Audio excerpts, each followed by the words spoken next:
new that have never been done before. We the people tell the government what to do. It doesn't tell us. We the people are the driver. The government is the car. And we decide where it should go and by what route to do. We the people are free. And I hope we have once again reminded people that man is not free unless government is limited.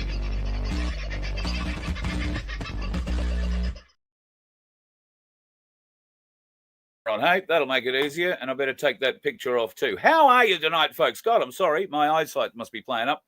We're running rapidly late. I do apologise. Vince and I were talking offline, so yes, I'm a bit sorry for that.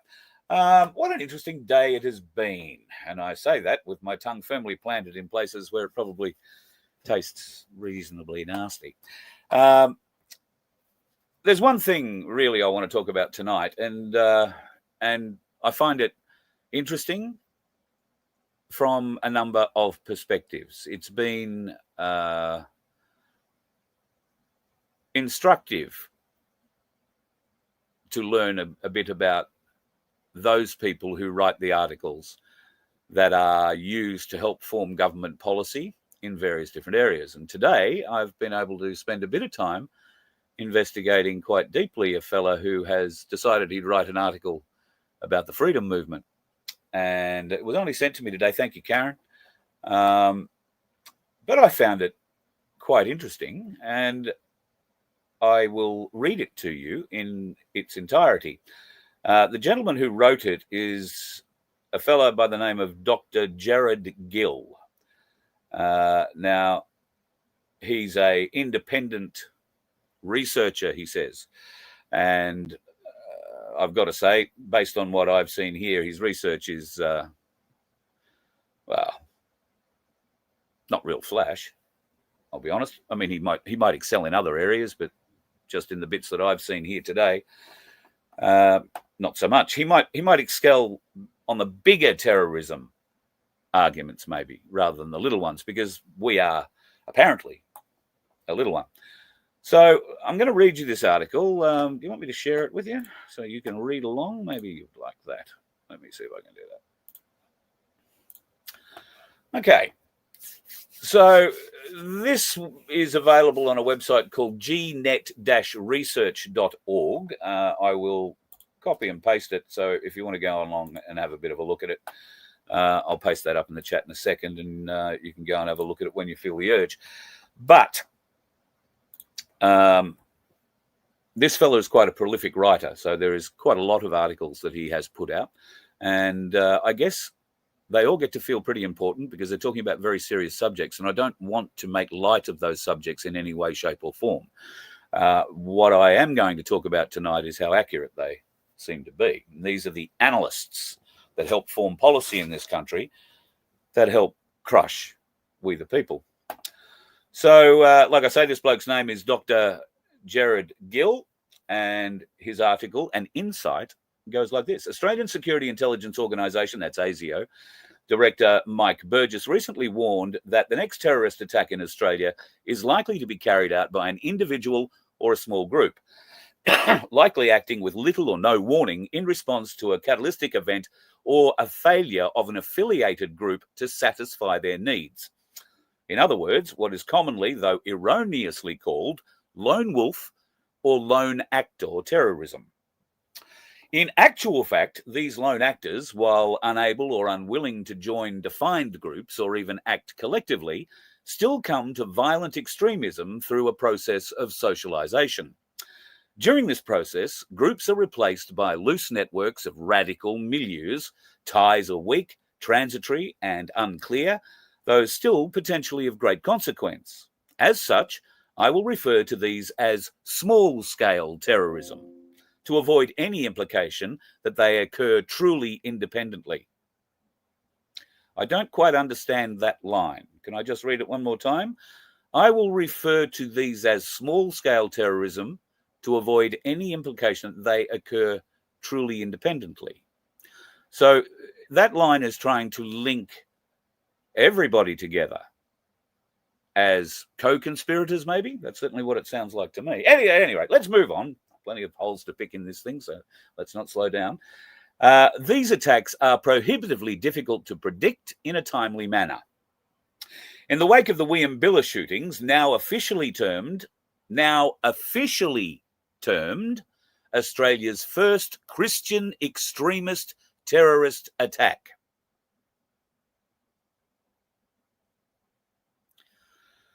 We're talking about the family, well, the three adults, two guys, brothers and a woman, who were shot by police after doing a bit of shooting of police themselves at Williambilla a couple of years ago now. I looked into that quite deeply, and while there was a religious, if you like, element to it, I would not call these people profoundly Christian type extremists, but maybe I'm not a investigator, so maybe there was more to it, but there's certainly more questions than answers that came out of that Williambilla shooting. Many more questions, a lot more questions. I have a lot of questions about the civilian that died there. Would really like to know what bullet they pulled out of him, because I suspect it didn't come from any of the three people they claim it did. Can't have other witnesses coming onto the property when there is something funny going on. And there was something funny going on, because that Williambilla property is in the middle of outback nowhere in Queensland. And they just happened to have a TAC assault team hanging around. They just happened to be able to get the helicopter there within half an hour. It couldn't have flown that distance from Brisbane or the Gold Coast to there in that time. And there isn't one based in Toowoomba to get out there. So a lot of weird questions around that Williambilla shooting, but it's now apparently Australia's first Christian extremist terrorist attack. This insight looks at violent rhetoric and incitement from the country's freedom movement. The examples originated from Facebook, the movement actor's platform of choice. It situates the role of such content in the radicalisation pathways of individuals mired within the online conspiracist group. Terrorists and enablers. The kind of speech used as examples in this insight has previously been explored by scholars, don't we trust them, previously explored by scholars through the lens of stochastic terrorism. We'll get to what that means, which remains an important concept. Here, however, it will be examined in terms of its potential role in small-scale terrorism. A radical model of understanding the phenomenon has been developed by some people called Ham and Spaz. Fundamentally, the process they outline is as follows. An individual has personal or political grievances which lead to an affinity with an extremist group. Is that sounding like you yet? He's talking about us. Though since the original model, Ham and Spaz, or this fool, note that in line with extremist trends generally, the internet has made it possible for looser connections, such as online communities, to play the role once reserved for groups. If you think you can't create a strong, powerful group online, you are very, very mixed up in your research. The enabler is identified.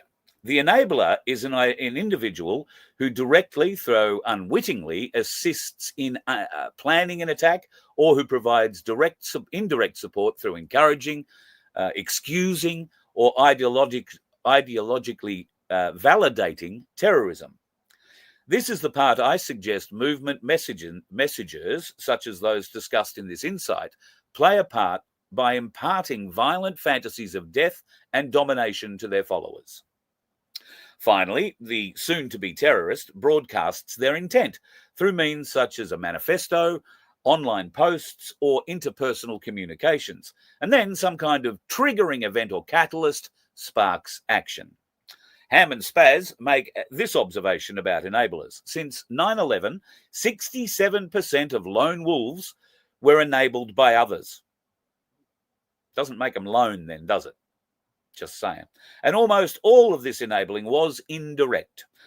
Frequent Islamist enablers include Osama bin Laden and Anwar al-Awlaki, who are both in pieces these days, while for white supremacists and the assorted far right, William Luther Pierce and Alex Jones rank highly.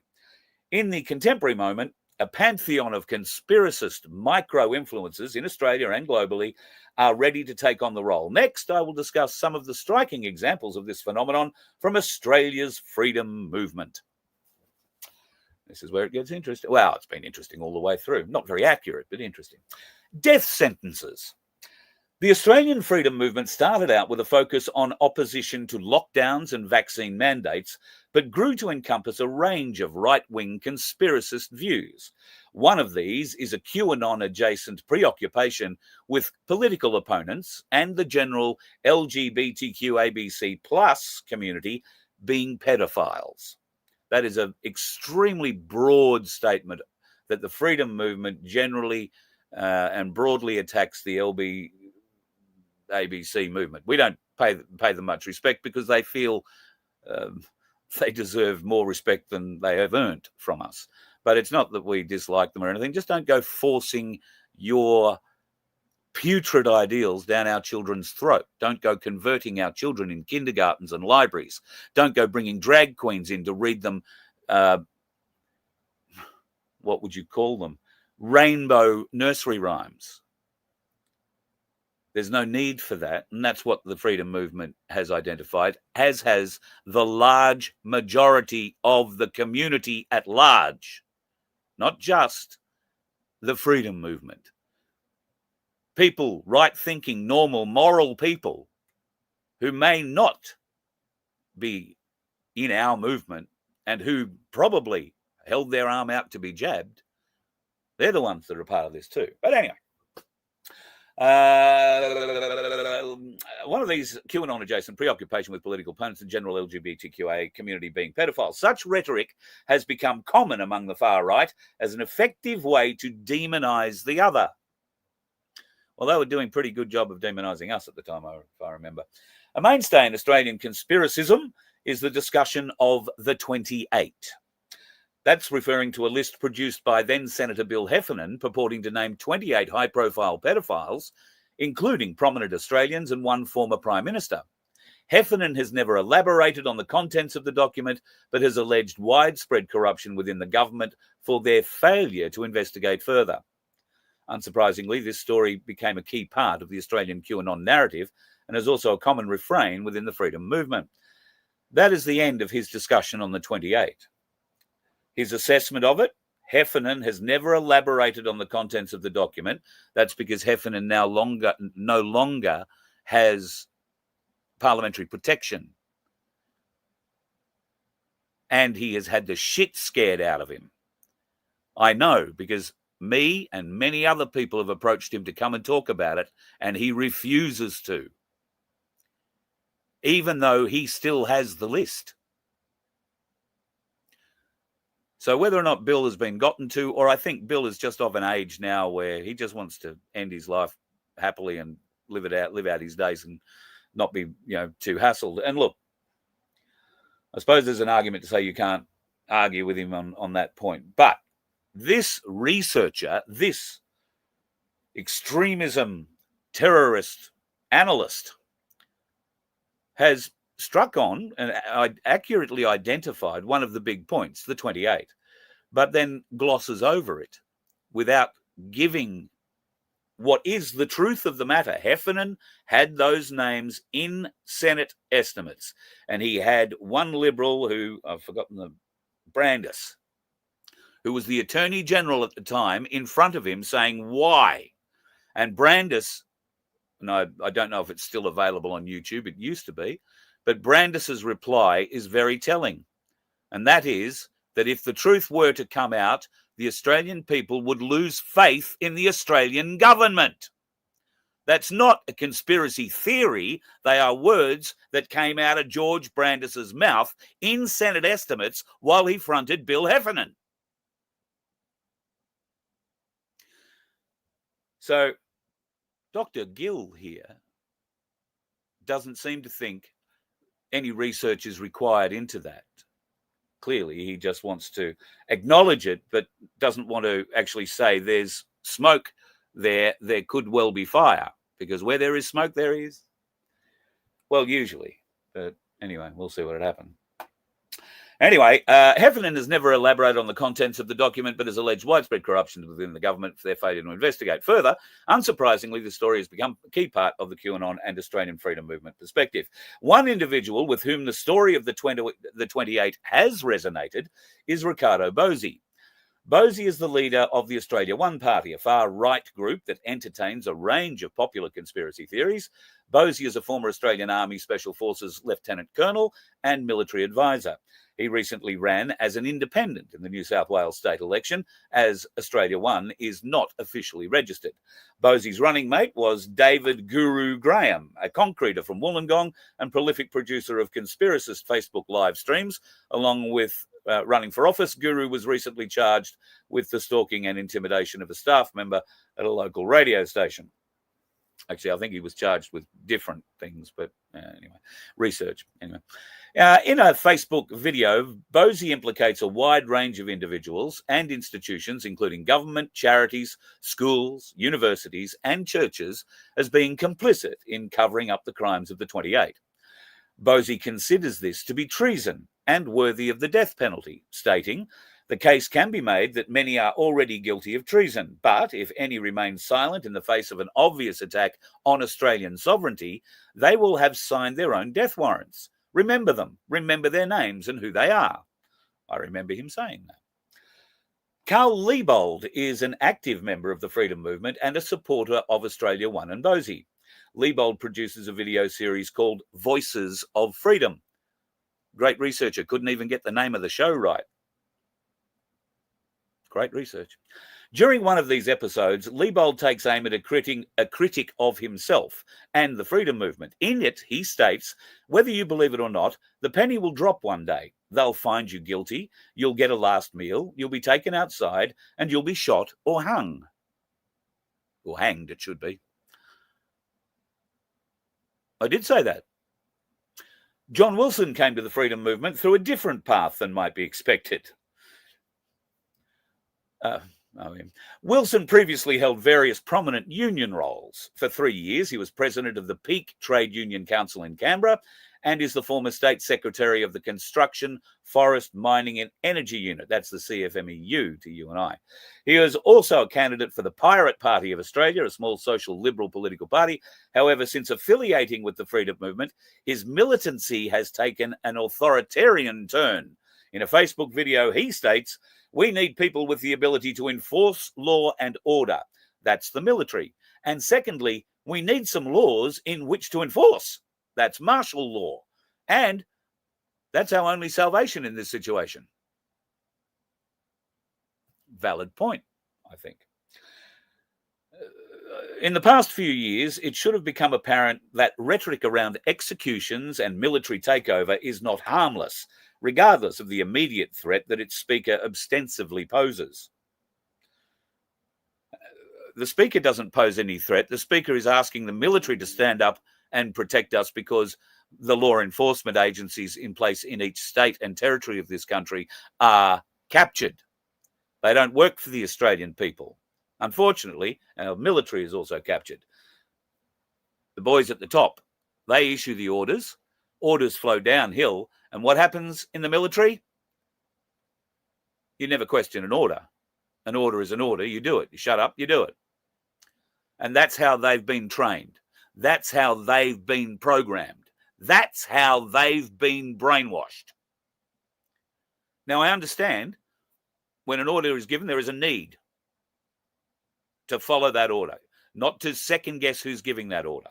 But at some point in this history of ours, somebody inside the military has to wake up to a lot of the things that the freedom movement is pointing out, and then get the testicular fortitude to stand up to their bosses and do something about it.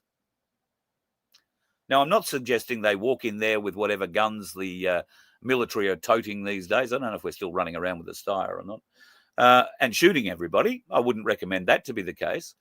But I would recommend other ways inside the military that you can do this. And I know it can be done. It just takes people inside the military to grow some balls and maybe some morals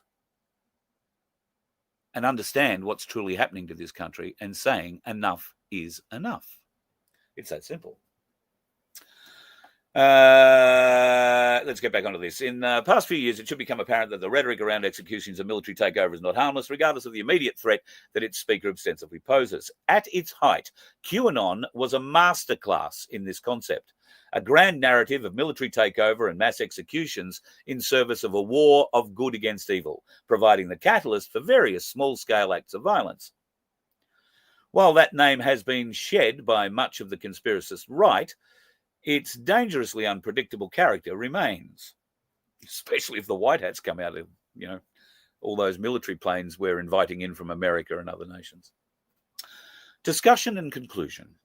It is my contention that actors engaging in the type of rhetoric illustrated in this insight are practicing the deniable incitement known as stochastic terrorism. This concept is in its academic infancy. That means some propeller head who's never held a real job in his life and has tenure at some university has come up with this stochastic terrorism concept, which is in its infancy, but is acutely relevant to contemporary violent extremism.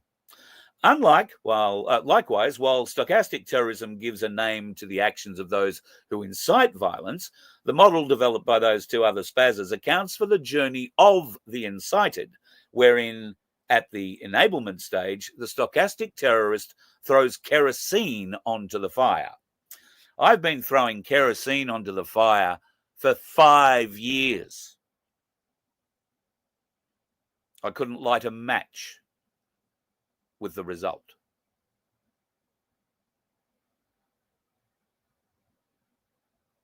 Anyway, as in the US and around the world, conspiracist extremism in Australia is only getting started.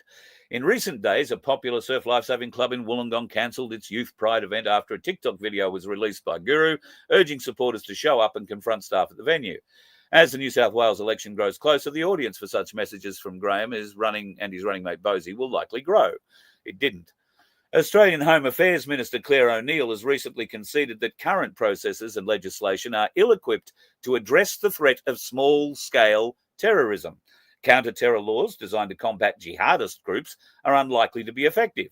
Civil society may have a larger role in response to the drivers of small-scale terrorism. What is clear is that it needs to be recognised that having the power of an audience and influence over them means responsibility and accountability, or at least it should. I agree. I've lived and worked in the media for over 40 years with just that in mind. That's why I do know the laws surrounding defamation and conspiracy very well. So that's Dr. Jared Gill's little insight, not incitement. We're the ones doing the inciting, aren't we? I would argue that this bloke hasn't done much by way of research at all. He can't even get the name of the show right. So a little bit embarrassing, but I'm sure these people actually would know no embarrassment at all. These people are liars of the highest echelon and are working in cahoots with the deep state to keep the status quo as it is. They will always keep pushing back against what we do, and we will always push back against what they do. However, that article was written in May 2023, over 2 years ago. Over 2 years ago. Let's use a bit of hindsight, shall we? I am unaware of any small-scale terrorist act that's been committed by anybody associated with the freedom movement. I could be wrong. The example that he cites, the Willimbilla incident, well, he has every right to cite that, but not without providing answers to the questions that we have about it. And that's the problem. This is what this bloke and many other people who will be attending, and I want to come to this. I don't think I'm going to be allowed to, but I want to come. The 2025, hang on, just let me, where are we? I've got to get it, the right terminology for it. Oh, have I dropped it somewhere? That'll be a pain in the ass if I've dropped it somewhere.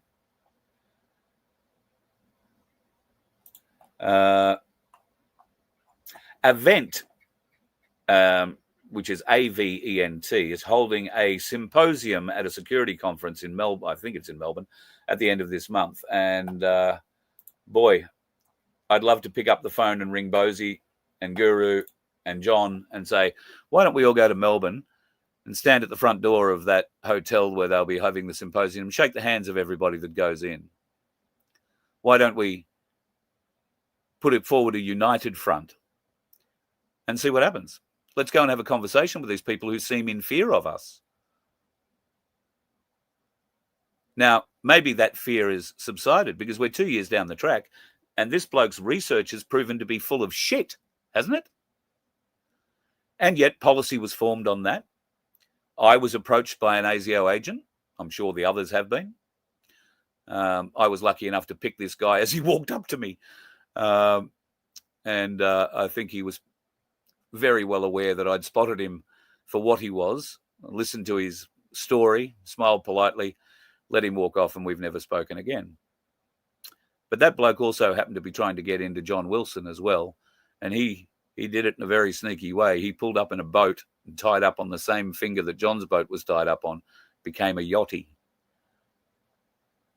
Didn't help him because as soon as that bloke left the table I was sitting at, I picked up the phone and rang John and said, you've got a spy at the end of your finger. And that bloke left the area about a day and a half later, took his boat and pissed off. I'm not saying that there aren't others that have infiltrated my area of regard. I have some suspects. However, they don't do enough to trouble me or to bother me or to even highlight them. What they are doing is taking notes, and I have no doubt, should I say something that is incendiary, that could be used to incite, or they could call it incitement, they would be all over it. But that article is 2 years old, over 2 years old, 2.5, nearly 3 years old. And I haven't been able to get caught out yet. Neither have any of the others as far as I'm aware. So what this researcher didn't identify in any way, shape or form is that the freedom movement didn't do anything really in the last 2 years. Had small wins, maybe gathered a few more souls and got a few more believers. But that's all. We, the freedom movement, have not been responsible for any terrorist attack. We, the freedom movement, haven't been responsible for setting any mosques on fire or setting any synagogue doors on fire. We haven't been responsible for vilifying Jews or hanging gay and lesbians or throwing them off buildings. There's been none of that. All I've seen are tens of thousands, hundreds of thousands of Australians marching because they are sick and tired of the filth that says it's representing us, and all they're doing is gaslighting us. And we're over it. We've seen it.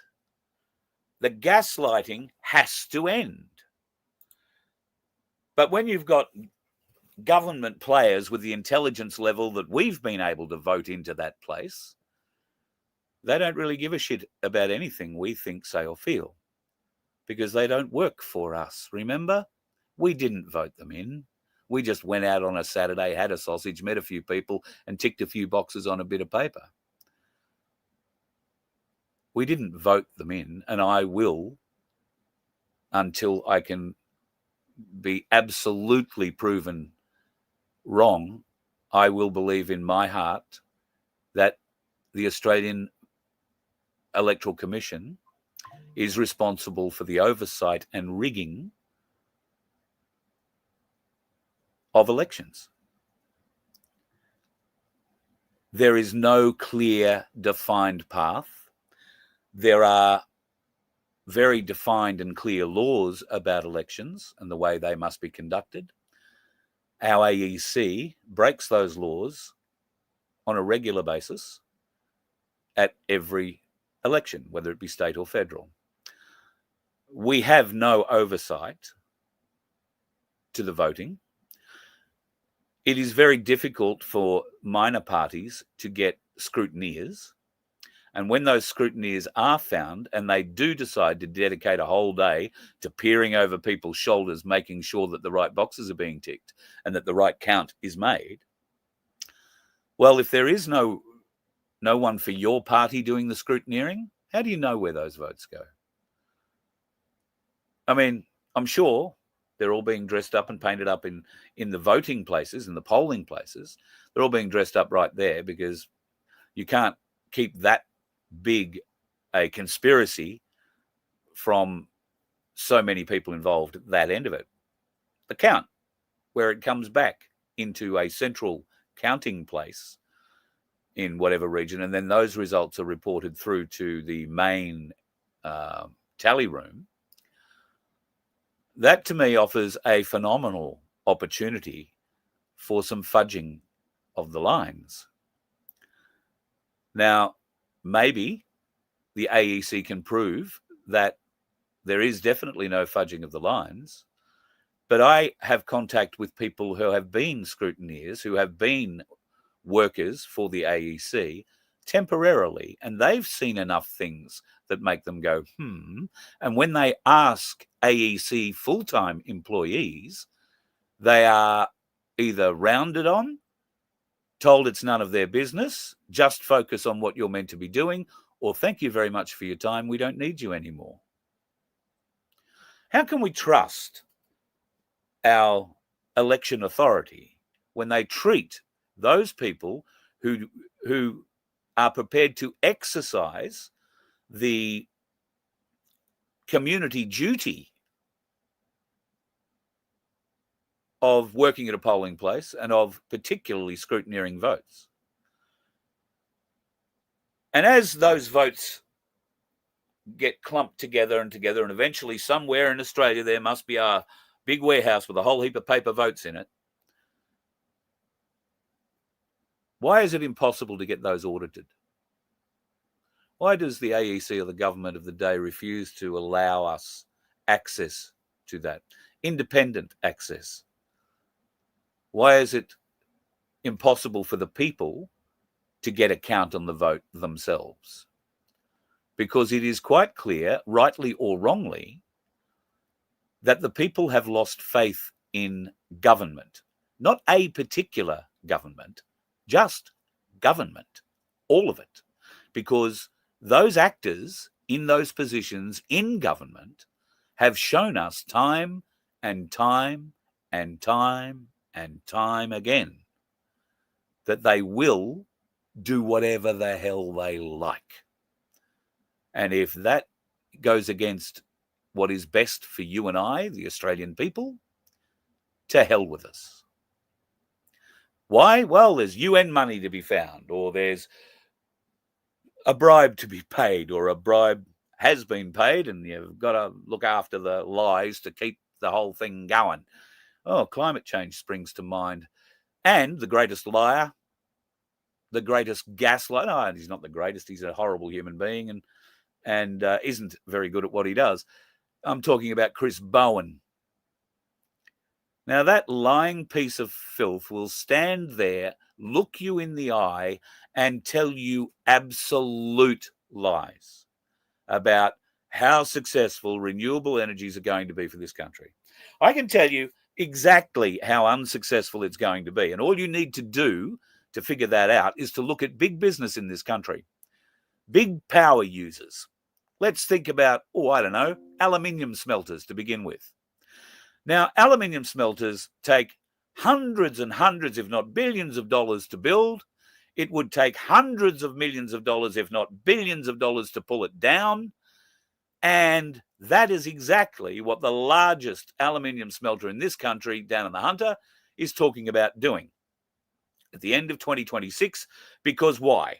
Well, unlike government, big business has real business analysts, really clever, smart economists, really clever business planners.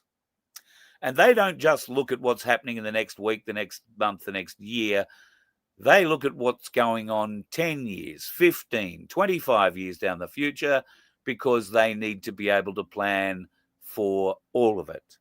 And what do they need to plan it all around? Power. The Labor government's power policy is a lie. It is proven a lie because not only are smelters leaving, but other big businesses that require lots of power have done the numbers. They've figured out in Queensland, they won't be able to get power because half the state will be on brownout for 6 or 10 hours a day. That's the kind of delivery our current electricity providers are not going to be able to keep up, particularly during the summer months. Oh, but now they're pushing the smart meters again. And I'll mention Vince at this point because Vince is doing an investigation on smart meters. He'll probably put it up on the FBN site and we'll have him over here for a chat about it as well, I'm sure. But smart meters are very, very smart. Vince and I were talking about how they can power things down and do all that in your house. And at the moment, they do it by your consent. Okay, so when you sign up to your power provider, and if you have a smart meter already in your house, then you are offered the ability to sign up to smart metering, which means that if the government wants to take power from you, it will turn down your air conditioner.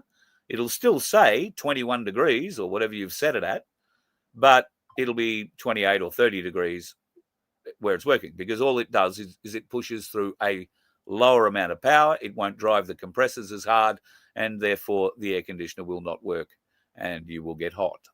That's one example of how they do it. Now, at the moment, in Queensland at least, that is a voluntary thing to sign up to. That'll change.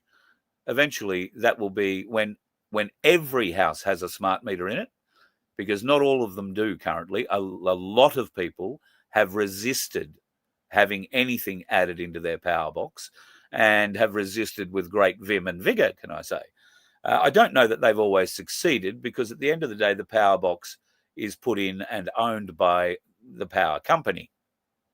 And that's why they have the right to come onto your property and inspect it at any time and supposedly get the numbers of how much electricity you've used. Of course, they don't do that anymore either. They figure it out on an average of what the house has used over the last year.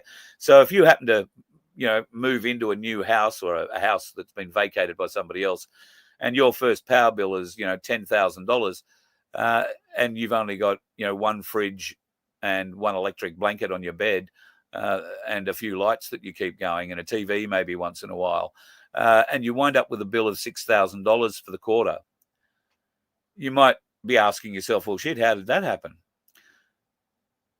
Well, it happens because the bloke who lived in the house before you was either growing dope in one of the rooms or kept reptiles. I've got a mate, spoken about him a lot, Tony Harrison. Tony has 200 plus reptiles at any time under his house. Each one has a heating pad on it. Each one has a light. His bill, $9,000 a month, just about. Huge bills he has to pay. What's going to happen to those sorts of people, those sorts of institutions, vets and all that sort of stuff that need vast amounts of electricity? We're going to fall over. And apparently we're wrong for asking questions about it. Apparently it makes us small-scale terrorists, which I find more than a little disturbing and upsetting. But this bloke, you've got to remember, is paid to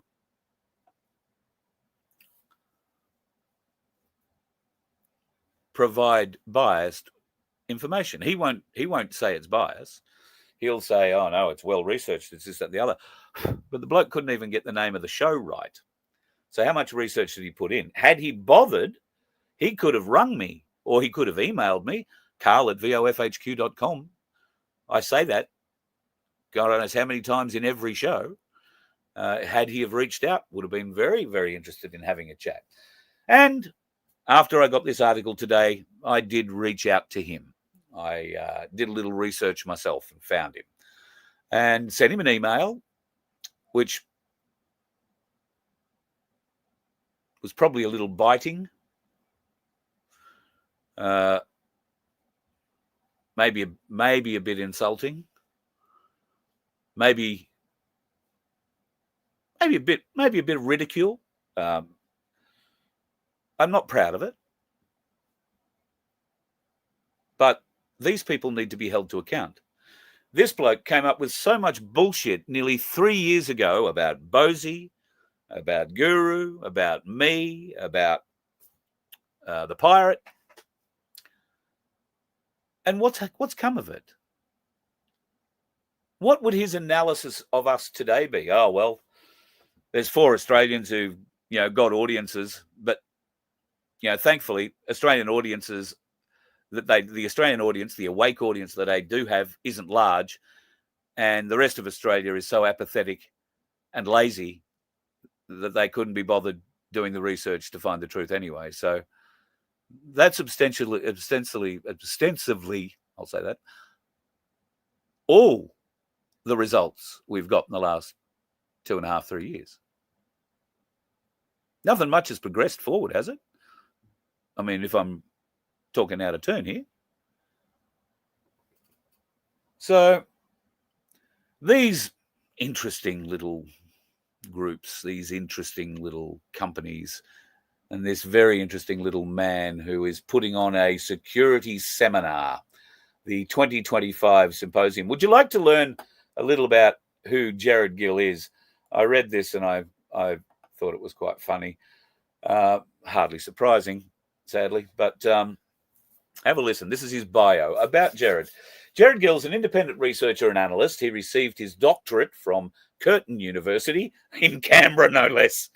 Oh, God. Anyway, the Curtin University School of Human Rights Education, doesn't it sound spectacular, where he studied the use of information and communication technologies by social movements.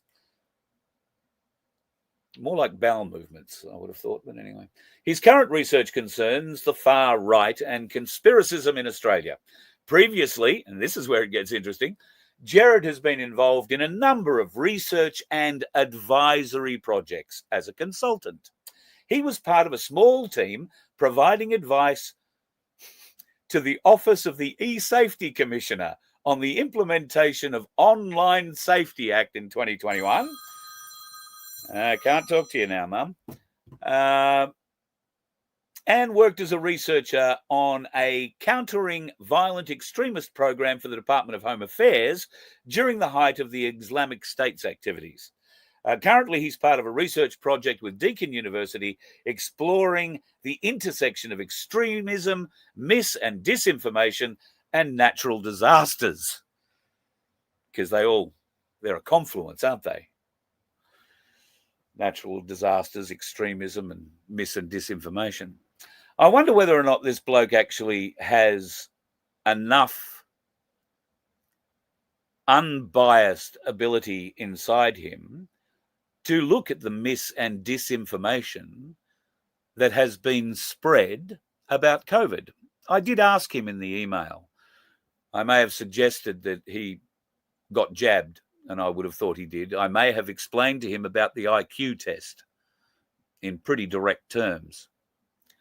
And my sign-off wished him well if he was still alive, because there's no indication that he actually is. But if he is, I hope he stays well. Maybe that was ASIO, Paul. You're right. Maybe it was. Although the number came up, and ASIO are gutless pricks. They'd ring me from a number that doesn't show up, I'm sure. Or they've probably got access like the scammers do. They can just take any phone number, and when you go to ring it back, it goes nowhere. So anyway, so this bloke is going to be turning up in, well, I want to say it's in Melbourne, but I might be wrong. And as is the thing with these international research and security symposiums, they don't tell you the address because they don't want you seeing them. They're the spies, folks. And they all get together and talk about us. Oh, God, I'd love to be there. Would you let me on the stage to speak to you all? I would make that my first public speaking event because I would love to address the people that write this kind of bullshit about us. I would like to ask them the questions about treason. What is wrong with pointing out treason where you see treason? Explain that to me, doctor. It's like saying, what's wrong with pointing out a rape when you see a rape? Because trust me, the country is being fucked.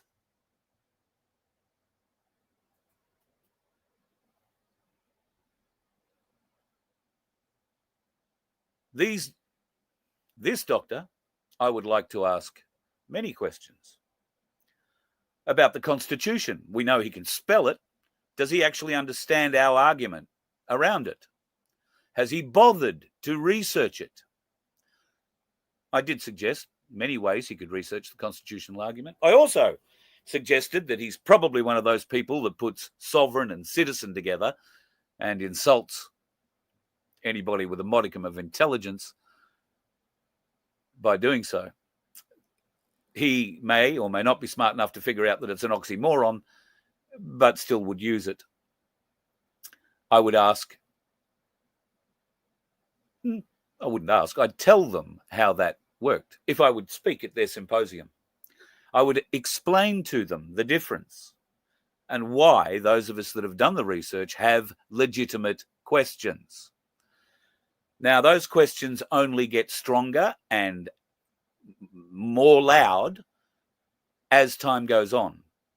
Why is that? Because this revered analyst and researcher hasn't been able to figure out, research or analyze why this is still ratcheting up. I can tell you it's because nobody who is meant to be protecting the interests of the people are listening. And when nobody listens, you yell so they hear. You attract attention so they hear. Unfortunately, the nutless bastards would get scared of a loud voice raised at them. They would consider that threatening. You're intimidating me. Well, I feel pretty intimidated by what government and the associated bureaucracy are doing to us on a daily basis. And I, like you and everybody else that follows whoever in this movement, we're sick of it. And more normies are waking up. More normies are being woken to this bureaucratic shitfight, this bureaucratic gaslighting that is happening to our nation. And whether they believe that the jab was a good or a bad thing, or whether or not they believe that there are aliens or not, or whether or not they believe the world is flat or round, does not matter a bit. Because nobody's blowing the world up. Nobody's setting anything on. Well, at least none of us. It's not the freedom movement setting synagogues on fire. It's not the freedom movement that ASIO, the federal police and state and other territory officers are following. Well, maybe they are following us from a distance. It might be the most boring job. They would be so sick of us by now that they wouldn't be following us. They might monitor what we say now and again. But nearly 3 years down the track, have we really presented an extremist danger to anybody in this country? Seriously, have we? Well, I would argue maybe we do. Because for people like this to start writing about us, for people like this to start having meetings about us, it means they're worried. And when their researchers and their analysts come out and put forward a bias piece, like this piece from Mr. Gill, it leaves us wide open to challenge them to come and debate us. So the offer is here. Dr. Jared Gill. I'll give you his email address. No, I won't, because they're the kind of weak pricks that will say that I've intimidated him by getting you all to email him. So I won't give you his email address, but if you happen to stumble across it, send him an email and let him know that I have invited him on this show so that we can discuss that article and just how bad he got it wrong. We can discuss his cognitive bias. We can discuss his IQ. And we can discuss the Constitution, the law. And maybe he will convince me that I've got it all wrong. It's possible. It's possible we've got it all wrong, folks. You've got to have an open mind. But my heart tells me we haven't. But you've got to keep an open mind. Always keep an open mind. Allow opposition argument to fall on you. And try and push back if you can. If you can't and you lose the argument, you'll go away and you'll do more study, because you'll know it was the way you presented the argument that had it fall over, because you were convinced when the argument was presented to you. And that was presented in a way that you understood clearly so you could comprehend it. Now, I know many people might try and spread the good news, so to speak, but they're not able to put it in a succinct, clear way. And some would say, I can't either. And so the telling of the story, the telling of the facts gets watered down. The people who you're trying to convince are very busy people, and what they require from us is an impossibility. They require us to tell them, to give them all the answers to the 28, the Constitution, any other number of conspiracy, flat Earth, any number of every conspiracy theory. And they expect us to give them all the answer they require, all the answers that they require in a few sentences. You will have less than 3 minutes to convince them of what you believe. Did it take you 3 minutes to believe it? Not on your Nelly. I bet you took it months, if not years, to come to this conclusion through your own research.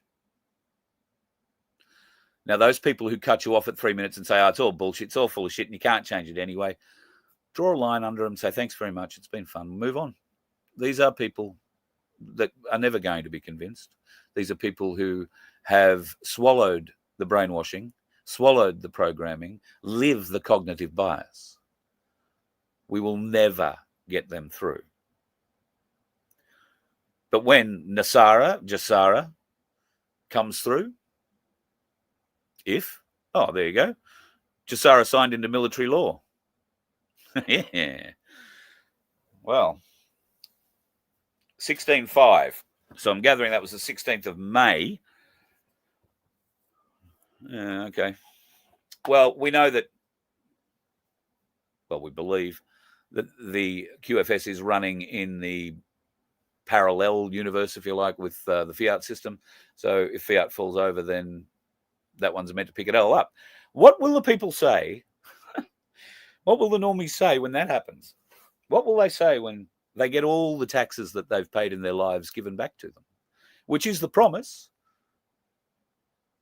That's part of the shining example of Jassara. Why would they give the taxes back, these normies will say? Because those normies have been brainwashed into paying tax. This country never had taxes until after the Second World War, ever. There weren't many countries that had taxes until after the Second World War. Everything changed with the Second World War. It also changed with the First World War, but it didn't take. They needed to kill a few more off. There weren't enough mental asylums to put the disbelievers in, so they created a war and sent them off to the battlefields of France and various other places. 60,000 young Australian lives lost on the battlefields of France in World War I. Lest we forget. A sacrifice made on behalf of Australia so that we could gain independence from the British Empire. A treaty signed at Versailles. An action that was never taken by our Prime Minister upon his return from that signing. All it took was a referendum of the people to say, yes, we want our independence. And we would have had it. We went to war for it. We earned it in 60,000 Australian lives' blood. And yet, all of that has been usurped by a foreign, belligerent occupier. So, Dr. Jared Gill, come on and let's talk about that. Explain to me how I've got all the research I've done over the years so completely wrong, and explain to the people watching how they got it so wrong too. How we all came to very similar conclusions with the research that we followed. And you would find that surprising or not, I don't know. I wouldn't find it terribly surprising because those people like him do exactly the same thing. They research down their guided paths of research. Because remember, when you go to university, you're told the best methods of research are this path, this path, this path, and this path. Don't bother with that path, that path, that path, or that path, or particularly that path. It's all bullshit. Conspiracy theories, madness lays out in there. Don't go near them. And while you're dutifully sitting there in study hall at your university, listening to your buffed up professor down the bottom spinning shit to you, your brain is soaking it all in and turning to mush. Some of us were lucky enough not to go to university. Some of us were lucky enough to pass the IQ test, and congratulations to every one of you. Our security services, if they rely on information provided from the likes of Dr. Jared Gill, I fear our security services really are in a bad way. This bloke has cocked up his analysis of the freedom movement, and we know that to be true because that is an historical document I've read you tonight. It's 3 years old nearly. All we need to do is invoke a little hindsight, see how much of what he has spoken of has come true. Very little of it, other than we've all been able to grow our audience, and some have lost audience in that time, me included. But we keep going because, well, for me, I can't speak for the rest of them, but for me, I do this because of the family we have. I do this for us. If you tell me tomorrow you're sick and tired of me, Carl, piss off, you'll never see me again. But I don't believe that to be the case. I get told on regular embarrassing occasions about why people follow and like and listen and donate and join and all those sorts of things. And I am eternally grateful for all of that. Eternally grateful. Vince and I could not do this without your support.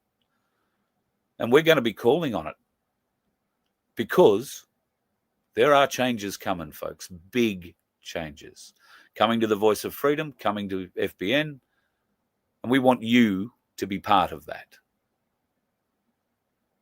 This is our family, kids.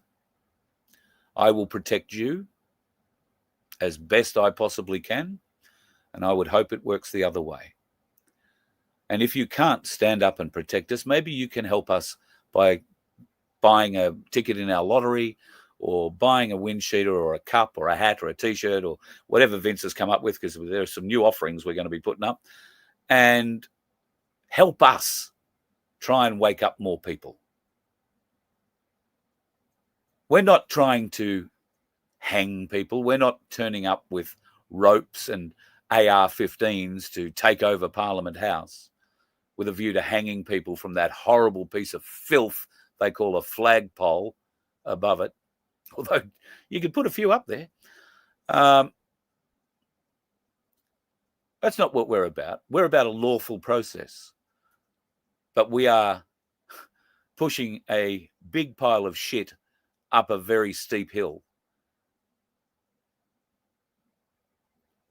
And sometimes we need a lift. Sometimes we need extra hands to help push us. But rest assured, I think I speak for all of those named in that article, is that we will keep fighting in our own way. And I'm sure all those mentioned in that article are fighting in their own way. We may not talk very often. In fact, Bosie and I haven't spoken in years. And John now is probably the same. But that's more them than me. It's not got anything to do with me.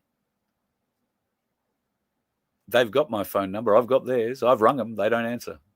So where is this freedom movement that was so threatening that this good doctor needed to write an article proclaiming that we're incentivizing many of you to go off and commit some sort of heinous crime somewhere? I'm not. Don't do it. You're not going to help by doing that. I understand frustration. There are many of you in this chat. I don't know if Spazza's in here tonight, but Spazza, among most of you, has the most reason of all to fight back in ways that, are probably a bit stronger. He's had some truly horrendous things happen to him, done to him. And now he's seeking justice through the right channels. And what is he finding? He's finding corruption. Where is he finding that corruption? In the very police force tasked with investigating the crimes that were committed against him. Where is the gaslighting coming from? It's coming from the friggin' detective in charge of investigating the crimes that were committed against Spazza. The lies, the obfuscation, and the threats. We know. We know your name, detective. Gone are the days where you can hide behind a badge. If you introduce yourself as a police officer, expect to be recorded. And don't blame us or get angry because we want to record it. You and your cohort have brought this upon yourselves. Why? Because the people do not trust you. The people have been shown by you that you cannot be trusted, that you will not look after the people, that you are open to corruption. And we have had enough. I roar laughing whenever I see an article that says, oh, the police are so upset. The people are so angry and show no respect for the police. Respect is a two-way street. The police show no respect for the public when it matters. No respect. All I have to do to mention or prove that to you is to bring up the shrine and the shootings at the shrine in Melbourne.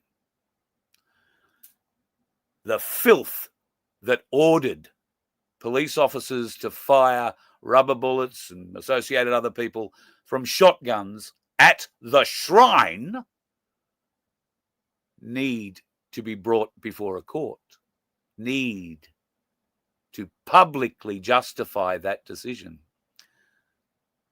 The people who ordered the police, their junior officers, to commit crimes against the people, to assault the people, to hurt, and in one very specific case, And I'm speaking now of that poor man in Melbourne at Flinders Street Station who was talking quite nicely to two police officers when a third one came up behind him, grabbed him from behind and threw him to the floor, giving him brain damage and injuries to a point where that man is now dead. The damage created to him killed him. Not at the time, not at the hospital, after he got home. And the officer who did that got away scot-free. He did have to face a court, and that's why we have no trust in courts anymore, because the corruption is complete. The courts are appointed by the government. The government is appointed by the elite. The people just get shafted, and we are sick of it. So stand up, folks, and get those who are slowly awakening to stand up as well. The time has come. And no, I'm not talking about hanging anybody or blowing anything up.